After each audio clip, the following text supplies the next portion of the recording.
Capítulo 7. Entonces los hombres de Kiriat Jearim fueron por el arca del Señor.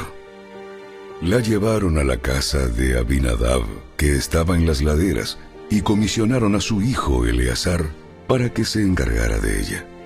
El arca permaneció en Kiriat Jearim mucho tiempo, 20 años en total. Durante ese tiempo, todos los israelitas se lamentaron porque parecía que el Señor los había abandonado. Entonces Samuel le dijo a todo el pueblo de Israel: Si de todo corazón desean volver al Señor, desháganse de sus dioses ajenos y de las imágenes de Astoret. Dediquen su corazón al Señor y obedézcanlo solamente a Él. Entonces Él los rescatará de los filisteos. Así que los israelitas se deshicieron de todas sus imágenes de Baal y de Astoret y adoraron únicamente al Señor. Después, Samuel les dijo: Reúnan a todo Israel en Mizpa, y yo oraré al Señor por ustedes. De manera que se reunieron en Mizpa y en una gran ceremonia sacaron agua de un pozo y la derramaron delante del Señor. Asimismo, no comieron durante todo el día y confesaron que habían pecado contra el Señor. Fue en Mizpa donde Samuel se convirtió en juez de Israel. Cuando los gobernantes filisteos se enteraron de que Israel se había reunido en Mizpa, movilizaron a su ejército y avanzaron. El miedo invadió a los israelitas cuando supieron que los filisteos se acercaban. No dejes de rogarle al Señor nuestro Dios que nos salve de los filisteos. Que nos salve de los filisteos. Entonces Samuel tomó un cordero y lo ofreció al Señor como ofrenda quemada entera. Rogó al Señor que ayudara a Israel y el Señor le contestó. Entonces, justo en el momento en que Samuel sacrificaba la ofrenda quemada, llegaron los filisteos para atacar a Israel. Pero ese día, el Señor habló con una poderosa voz de trueno desde el cielo y causó tal confusión entre los filisteos que los israelitas los derrotaron. Los hombres de Israel los persiguieron desde Mizpa hasta un lugar abajo de Bet-car, matándolos a lo largo del camino. Luego Samuel tomó una piedra grande y la colocó entre las ciudades de Mizpa y Gesana. La llamó Ebenezer, que significa la piedra de ayuda, porque dijo: hasta aquí el Señor nos ha ayudado. De modo que los filisteos fueron sometidos y no volvieron a invadir a Israel por algún tiempo. Y durante toda la vida de Samuel, la mano poderosa del Señor se levantó contra los filisteos. Entonces fueron restituidas a Israel las aldeas cercanas a Ecrón y Gat, que los filisteos habían tomado, junto con el resto del territorio que habían tomado de Israel. Y en esos días hubo paz entre los israelitas y los amorreos. Samuel continuó como juez de Israel por el resto de su vida. Cada año hacía un recorrido y estableció su tribunal, primero en Betel, luego en Gilgal y después en Mizpa. Juzgaba al pueblo de Israel en cada uno de estos lugares. Luego regresaba a su hogar en Ramá, donde también atendía otros casos. En Ramá, Samuel construyó un altar al Señor.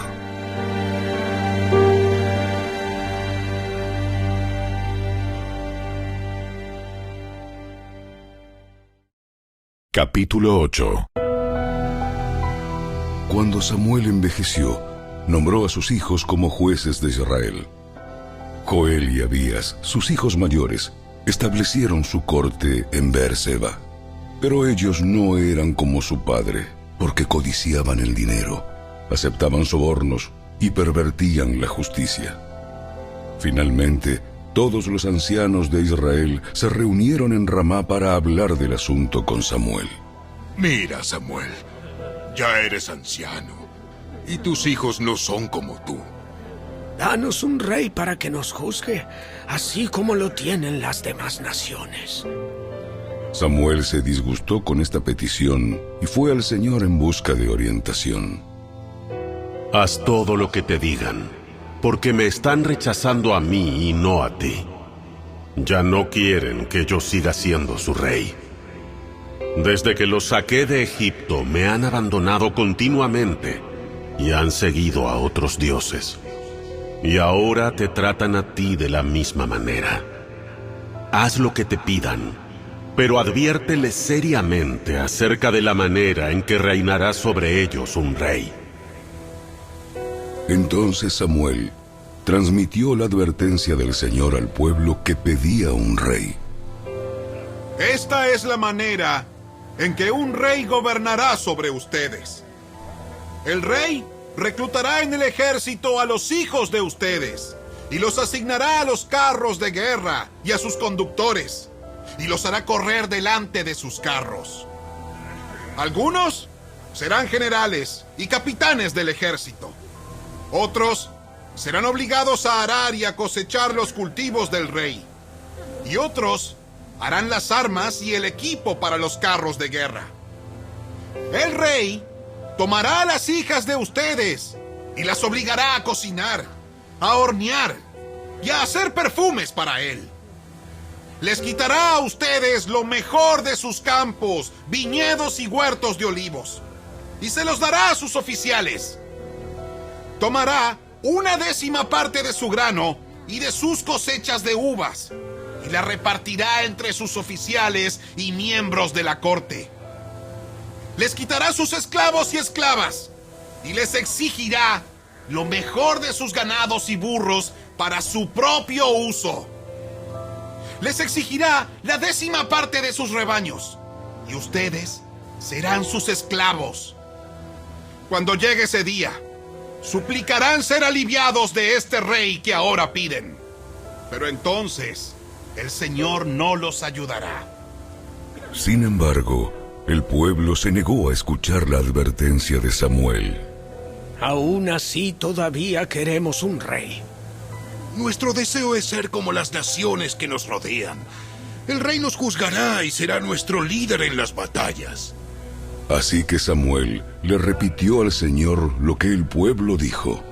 Y el Señor respondió: Haz lo que te piden y dales un rey. Entonces Samuel estuvo de acuerdo y los envió a sus casas.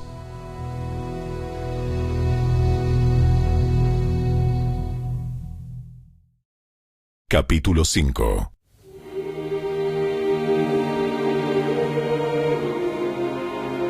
Cierto día, al ver que las multitudes se reunían, Jesús subió a la ladera de la montaña y se sentó.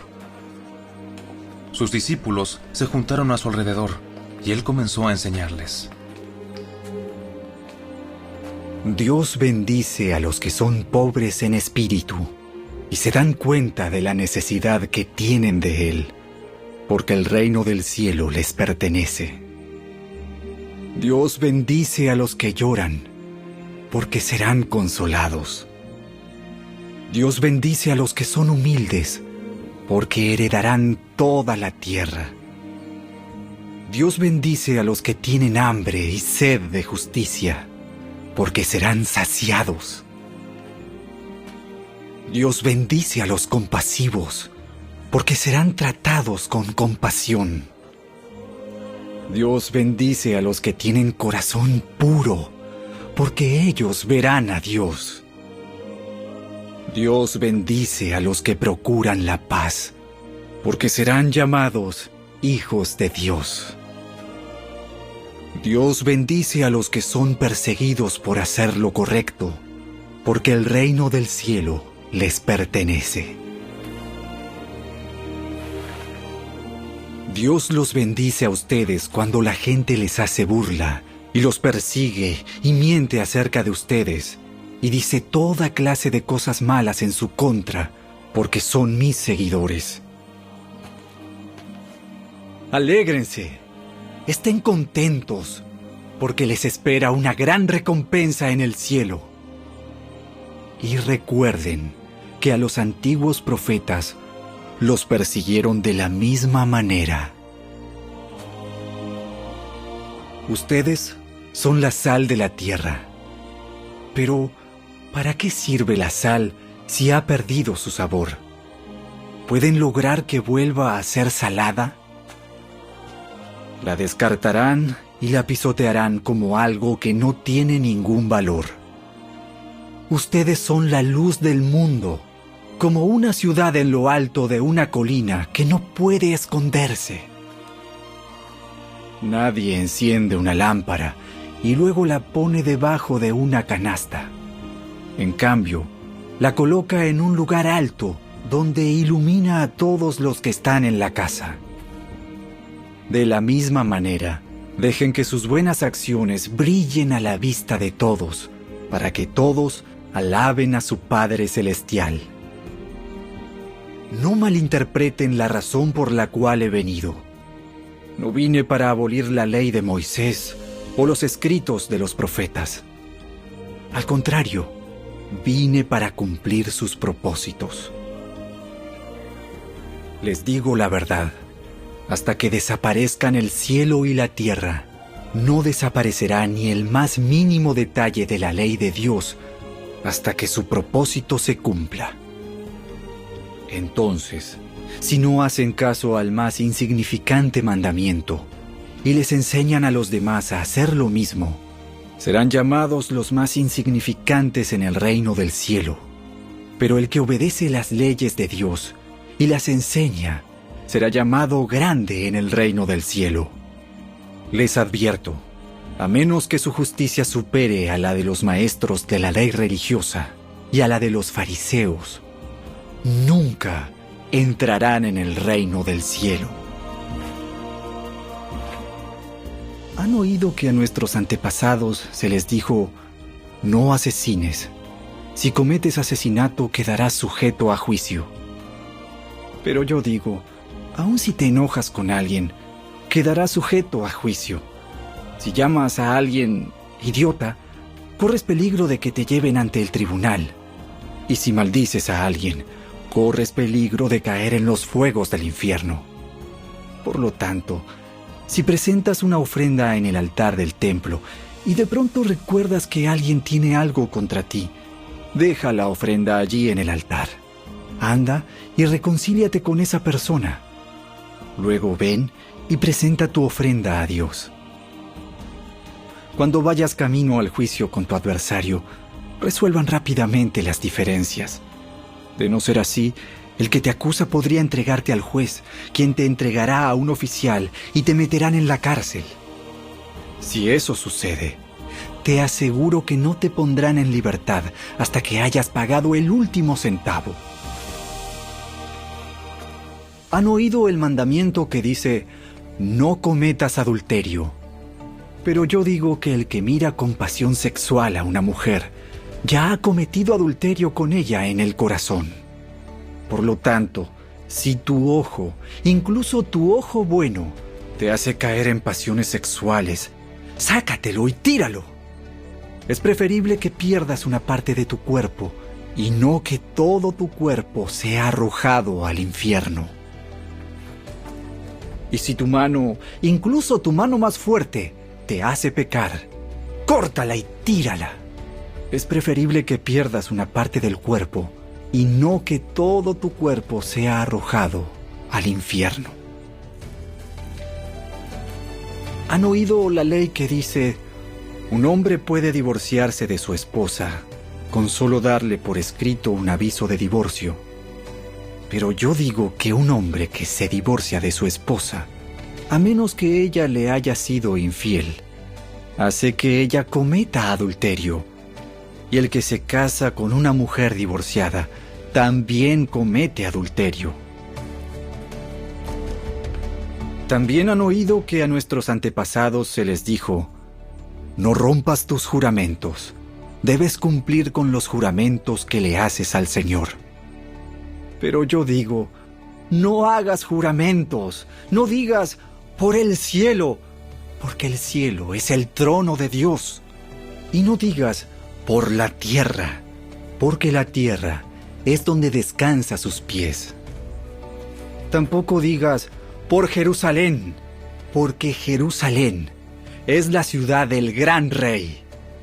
Ni siquiera digas por mi cabeza, porque no puedes hacer que ninguno de tus cabellos se vuelva blanco o negro. Simplemente di, sí, lo haré, o no, no lo haré. Cualquier otra cosa proviene del maligno. ¿Han oído la ley que dice que el castigo debe ser acorde a la gravedad del daño, ojo por ojo y diente por diente? Pero yo digo, no resistas a la persona mala. Si alguien te da una bofetada en la mejilla derecha, ofrécele también la otra mejilla. Si te demandan ante el tribunal y te quitan la camisa, dales también tu abrigo. Si un soldado te exige que lleves su equipo por 1 kilómetro, llévalo 2. Dales a los que te pidan, y no des la espalda a quienes te pidan prestado. ¿Han oído la ley que dice, ama a tu prójimo y odia a tu enemigo? Pero yo digo, ama a tus enemigos, ora por los que te persiguen. De esa manera, estarás actuando como verdadero hijo de tu Padre que está en el cielo. Pues Él da la luz de su sol tanto a los malos como a los buenos, y envía la lluvia sobre los justos y los injustos por igual. Si solo amas a quienes te aman, ¿qué recompensa hay por eso? Hasta los corruptos cobradores de impuestos hacen lo mismo. Si eres amable solo con tus amigos, ¿en qué te diferencias de cualquier otro? Hasta los paganos hacen lo mismo. Pero tú debes ser perfecto, así como tu Padre en el cielo es perfecto.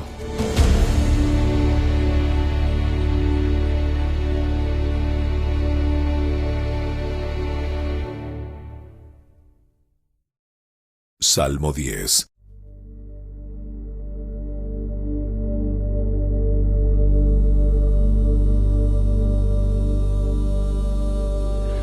Oh Señor, ¿por qué permaneces tan distante?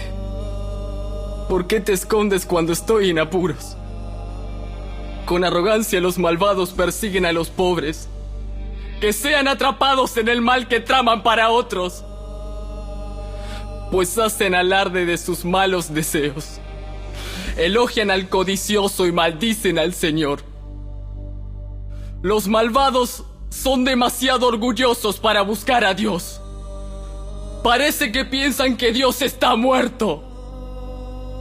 Sin embargo, prosperan en todo lo que hacen.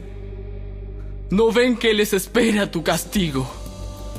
Miran con desdén a todos sus enemigos. Piensan, jamás nos sucederá algo malo. Estaremos para siempre sin problemas. Su boca está llena de maldiciones, mentiras y amenazas. Tienen maldad y violencia en la punta de la lengua. Se esconden en emboscada en las aldeas, a la espera para matar a gente inocente. Siempre buscan víctimas indefensas. Como leones agazapados en sus escondites, esperan para lanzarse sobre los débiles. Como cazadores, capturan a los indefensos y los arrastran envueltos en redes. Sus pobres víctimas quedan aplastadas, caen bajo la fuerza de los malvados. Los malvados piensan, Dios no nos mira. Ha cerrado los ojos y ni siquiera ve lo que hacemos. Levántate, oh Señor. Castiga a los malvados, oh Dios. No te olvides de los indefensos. ¿Por qué los malvados desprecian a Dios y quedan impunes? Piensan, Dios nunca nos pedirá cuentas. Pero tú ves los problemas y el dolor que causan. Lo tomas en cuenta y los castigas. Los indefensos depositan su confianza en ti. Tú defiendes a los huérfanos. Quiébrale los brazos a esta gente malvada y perversa. Persíguelos hasta destruir al último de ellos. El Señor es rey por siempre y para siempre. Las naciones paganas desaparecerán de la tierra. Señor, tú conoces las esperanzas de los indefensos. Ciertamente escucharás sus clamores y los consolarás. Harás justicia a los huérfanos y a los oprimidos, para que ya no los aterre un simple mortal.